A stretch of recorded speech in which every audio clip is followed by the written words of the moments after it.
can you send disappearing photos on iMessage? Hey everyone, welcome back to the channel. Today we're diving into a question that many of you have been asking. Can you send disappearing photos on iMessage? Let's find out.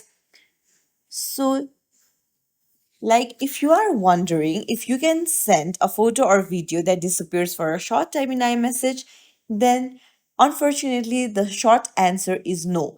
iMessage doesn't allow you to send self-destructing media.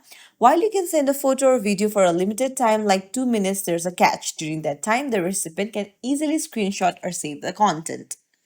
But don't worry, if you want to send disappearing photos or videos, you can always use other apps like Snapchat.